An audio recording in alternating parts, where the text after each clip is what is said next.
शाहरुख अपने दोस्तों के साथ शहर के नए वेस्ट गैलेरिया मॉल में आया। यह मॉल आकर्षक मगर रहस्यमय था।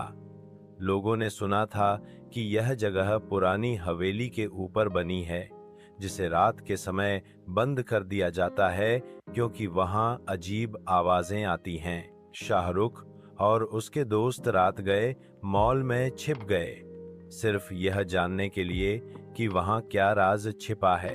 घड़ी ने 12 बजाए। हर तरफ सन्नाटा छा गया। अचानक लिफ्ट खुद ब खुद नीचे जाने लगी। वे सब नीचे के तहखाने में पहुंचे। वहां एक पुराना आईना स्थापित था जिस पर धूल जमी हुई थी। शाहरुख ने उसे साफ किया तो सब चौंक गए। आईने में उनका अक्स मौजूद नहीं था।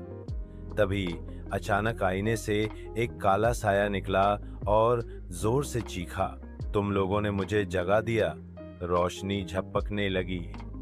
सब दोस्त एक एक करके गायब होने लगे।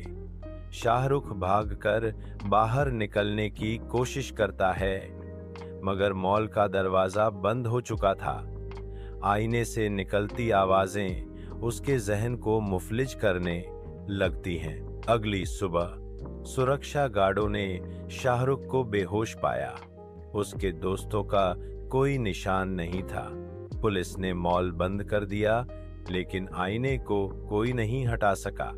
लोग आज भी कहते हैं कि अगर आप आधी रात को वेस्ट गैलेरिया मॉल के आईने के पास खड़े हो जाएं, तो आपको कोई फुसफुसाता सुनाई देता है, तुम अगले हो और फिर आप कभी वापस नहीं आते।